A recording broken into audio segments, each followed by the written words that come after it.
Hello dear students, आज हम इस ई वीडियो लेक्चर में series connection of S discuss करेंगे। Subject code IE305।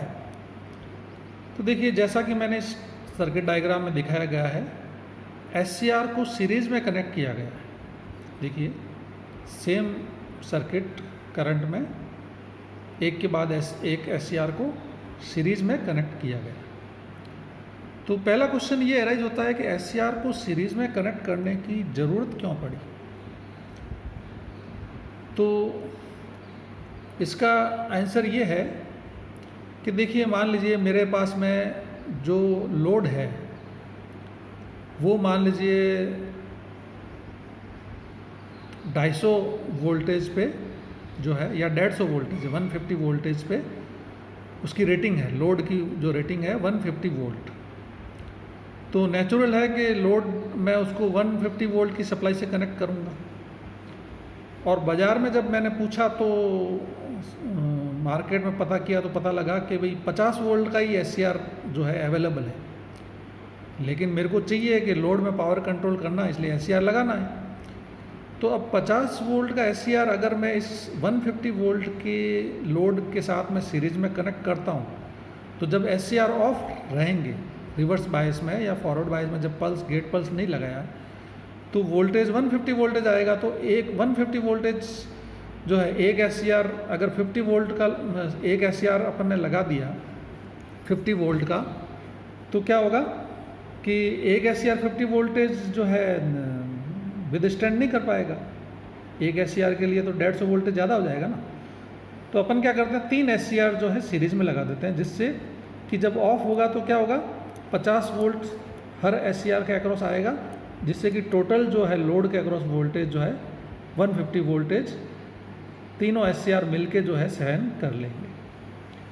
तो कहने का मतलब है, ऐसा लोड या ऐसी एप्लीकेशन जहाँ पे लोड को 150 वोल्टेज या एस की रेटिंग से ज़्यादा वोल्टेज पे ऑपरेट किया जा रहा हो, तो उस केस में अपन को उतने एस सीरीज में लगाने पड़ेंगे। कितने एस कि एस की वोल्टेज रेटिंग मान लीजिए 50 है और आप लोड को 150 वोल्टेज पे ऑपरेट कर रहे हो, तो 150/50 कर देंगे, तो 3 एस अपन को सीरीज में लगाने पड़ेंगे।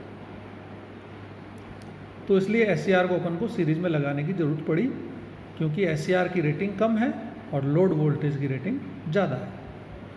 तो अपन को एस सीरीज में लगाने पड़ेंगे, और इन एस को फिर अपन एक साथ ऑफ करेंगे और एक साथ ही ऑन करेंगे। ये भी कंडीशन होनी चाहिए कि अपन ऐसा मानेंगे कि तीनों एस जो है एक एस की तरह ही काम कर रहा है। सीरीज में लगाओगे तो एक एस की तरह ही काम करेगा। तीनों एस को एक साथ गेट पल्स अप्लाई करनी पड़ेगी और तीनों एस को एक साथ ऑन करना पड़ेगा और ऑफ भी एक साथ करना पड़ेगा, तभी सीरीज ऑपरेशन जो है सक्सेसफुली काम कर पाएगा। तो इस तरह से एस को जब सीरीज में लगा देंगे और गेट पल्स एक साथ अप्लाई करेंगे, तो तीनों एस आइडियली एक साथ ऑन होने चाहिए और आइडियली एक साथ ऑफ होने चाहिए, जिससे कि अपन लोड में पावर कंट्रोल कर पाए। लेकिन इतना आसान नहीं है, प्रैक्टिकली ये मतलब संभव नहीं है। क्यों संभव नहीं?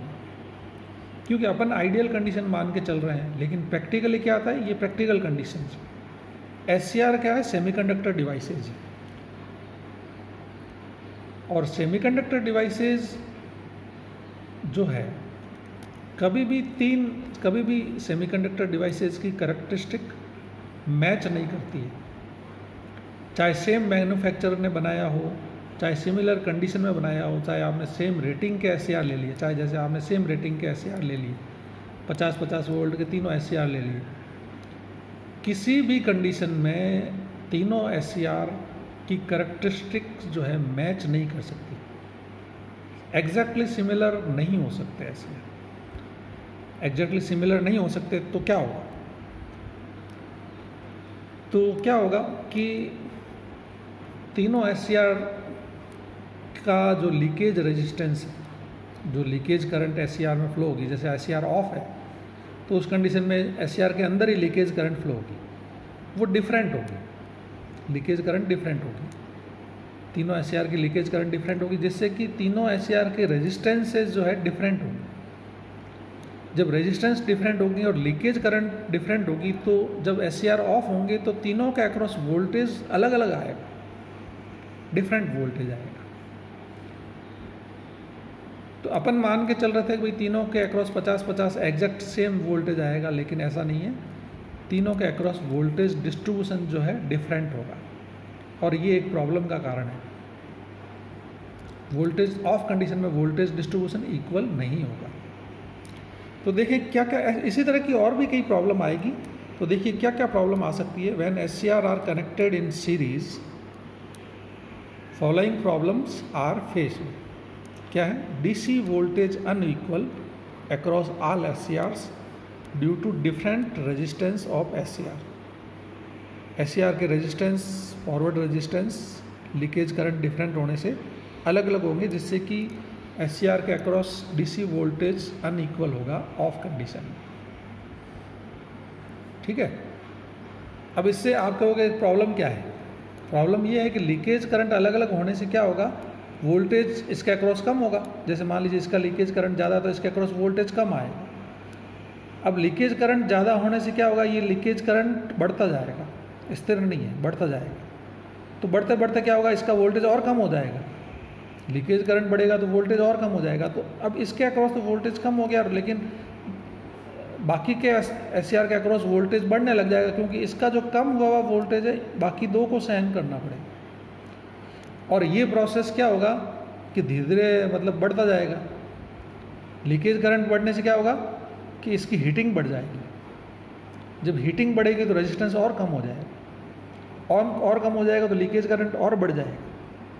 तो बेसिकली ये एक तरह से रीजनरेटिव एक्शन है, और ये रीजनरेटिव एक्शन के कारण ये SCR जो है कंडक्ट करना चालू कर देगा। ये तो ऑफ है, ये कंडक्ट करना चालू हो गया, तो इसके अक्रॉस तो वोल्टेज जीरो हो गया, और इसका जो वोल्टेज कम हुआ वो इन दोनों को झेलना पड़ रहा है। क्यों? क्योंकि ये अभी ऑन हुए नहीं है, ये तो ऑफ ही है। तो करंट तो लोड में फ्लो हो ही नहीं रहा, केवल लीकेज करंट ही इसमें बढ़ रहा है। तो बेसिकली क्या होगा, ये तो SCR ऑन हो जाएगा और ये ऑफ हो जाएंगे, तो इसके अक्रॉस 75 वोल्टेज आ गया, तो ये वैसे ही ब्रेक डाउन हो जाएंगे। ये हो सकता है डैमेज हो जाए, या इन तीनों में से कोई भी डैमेज हो जाए। तो ये जो ऑपरेशन है सेटिस्फैक्ट्री ऑपरेशन नहीं होगा, इसलिए इसको अपन ऐसे ही नहीं छोड़ सकते प्रॉब्लम। तो ये प्रॉब्लम रहेगी। फिर है पीरियडिक वोल्टेज या AC voltage across all SCR are unequal. AC voltage अगर आपने लगाया तो भी वो अनइक्वल होगा, क्योंकि लीकेज रेजिस्टेंस अलग है। और भी क्या है कि टर्न ऑन करेक्टरिस्टिक भी SCR की डिफरेंट होगी। Different turn on characteristic of SCRs and different turn off characteristics of SCR। Turn on characteristic means कि कोई तो SCR पहले ऑन हो गया, कोई बाद में ऑन हो रहा है, मतलब टर्न ऑन टाइम जो है वो डिफरेंट होगा। टर्न ऑफ टाइम मतलब कोई SCR पहले ऑफ हो रहा है, कोई बाद में ऑफ हो रहा है, ये भी डिफरेंट होगा। उससे क्या होगा, voltage distribution, AC voltage distribution भी इक्वल नहीं रहेगा। और जब वोल्टेज डिस्ट्रीब्यूशन इक्वल नहीं रहेगा तो मैंने बताया प्रॉब्लम किस तरह से रीजनरेटिव बन जाती है, और वो एक फेलियर, सर्किट का फेलियर ऑफ ऑपरेशन होता है। वो ज़्यादा टाइम तक सर्किट काम नहीं करेगा, रिलायबल नहीं होगा ऑपरेशन। तो इसी तरह से AC वोल्टेज भी अनइक्वल डिस्ट्रीब्यूशन होगा। क्यों? क्योंकि इनकी टर्न ऑन कैरेक्टरिस्टिक और टर्न ऑफ कैरेक्टरिस्टिक डिफरेंट है। अब अपन आइडियल केस में कह रहे हैं all SCRs to be supplied with gate pulse simultaneously. अपन गेट पल्स तो सबको साइमल्टेनियसली दे ही रहे हैं, देना ही है, लेकिन कोई ज़रूरी नहीं है कि एक साथ ऑन हो, सारे एक साथ ऑफ। क्यों? क्योंकि उनकी टर्न ऑन कैरेक्टरिस्टिक डिफरेंट है। और ऑफ भी जरूरी नहीं है एक साथ हो, क्योंकि उनकी टर्न ऑफ कैरेक्टरिस्टिक डिफरेंट है। तो इन सारी प्रॉब्लम्स को सॉल्व करना पड़ेगा अपन को एक रिलायबल सर्किट ऑपरेशन बनाने के लिए। तो उसके लिए क्या करते हैं, देखिए उसके लिए हर SCR के अक्रॉस एक RC सर्किट अपन लगाते हैं, रेजिस्टेंस और कैपेसिटर सीरीज में। हर कैपेसिटर के अक्रॉस RC सर्किट एक लगा देते हैं, ये कहलाता है स्नबर सर्किट। और ये स्नबर सर्किट बेसिकली ये R की वैल्यू सारे सर्किट में सेम है, C की वैल्यू भी सब में सेम है। तो आर की वैल्यू सेम होने से क्या होगा, हर एस का अपन ने फोर्स कर दिया कि हर एस का रेजिस्टेंस अब इक्वल हो गया, क्योंकि ये रेजिस्टेंस पैरेलल में आ गया, रेजिस्टेंस एस के पैरेलल में आ गया, तो अब इस एस का रेजिस्टेंस इस आर से डिसाइड होगा, है ना। उसी तरह से इस एस का इस आर से, तो सारे आर इक्वल है तो सबके अक्रॉस रेजिस्टेंस डीसी मतलब ऑफ कंडीशन में इक्वल हो जाएगा। अब ऑन कंडीशन में जैसे कोई एस पहले ऑन हो रहा है या बाद में ऑन हो रहा है, उसको भी इक्वलाइज करने के लिए ये कैपेसिटर अपन ने लगाया है कि जो एस पहले ऑन होने की कोशिश कर रहा है, जैसे मैंने बताया कि जैसे इसका लीकेज करंट बढ़ रहा है तो ये पहले ऑन होने की कोशिश कर रहा है, तो क्या करेगा कैपेसिटर, क्योंकि इसके अक्रॉस अब वोल्टेज रिड्यूस हो रहा है, तो कैपेसिटर क्या करता है, कैपेसिटर की प्रॉपर्टी है कि ये अपने अक्रॉस वोल्टेज को चेंज होने का विरोध करता है। कैपेसिटर अपने अक्रॉस वोल्टेज चेंज का विरोध करता है, तो ये क्या करेगा, इसका वोल्टेज रिड्यूस होएगा तो ये कैपेसिटर होने नहीं देगा, क्योंकि कैपेसिटर वोल्टेज चेंज का ओपोज करता है। तो क्योंकि कैपेसिटर इसके पैरेलल में लगा रखा है, तो जैसे ही ये इसके अक्रॉस वोल्टेज रिड्यूस होने लगेगा, कैपेसिटर जो है एक्ट करेगा और एक चार्जिंग करंट इसमें से फ्लो होगा, जिससे कि ये कैपेसिटर वोल्टेज को मेंटेन रखेगा, कैपेसिटर इस वोल्टेज को रिड्यूस होने नहीं देगा।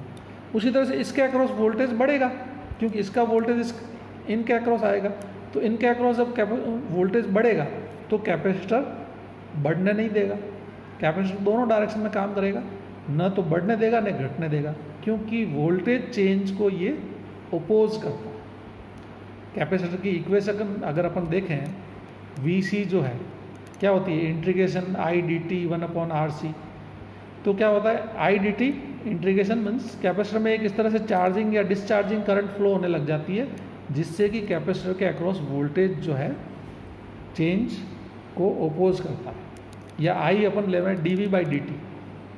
तो जैसे ही वोल्टेज चेंज होगा, एक चार्जिंग या डिस्चार्जिंग करंट फ्लो होगा कैपेसिटर में, जिससे कि वोल्टेज को वो चेंज होने का ओपोज करेगा। तो उससे क्या होगा, ये समस्या जो है बेसिकली वोल्टेज चेंज होने की है या रेजिस्टेंस अनइक्वल होने की है, वोल्टेज अनइक्वल होने की है, उसको ये मिनिमाइज करने की कोशिश करेगा। और हर सर्किट के अक्रॉस अपन ने R और C इक्वल वैल्यू के रेजिस्टेंस और कैपेसिटर लगाए हैं, तो वो इसको चेंजेस को रोकेगा, जो कि स्नबर सर्किट कहलाता है। और ये स्नबर सर्किट क्या करेगा, इन सारी प्रॉब्लम्स को एक साथ जो है दूर कर देगा। तो snubber circuit are connected across each SCR to mitigate all these problems. Mitigate का मतलब उन प्रॉब्लम्स को रिमूव कर देता। तो इस तरह से स्नबर सर्किट अपन यूज़ करके सीरीज़ में SCR को सक्सेसफुली रिलायबल सर्किट बना सकते हैं, जो कि ज़्यादा रिलायबली पावर सर्किट में काम करेगा। तो इस लेक्चर को अपन यहीं पे कंक्लूड करते हैं। Thank you.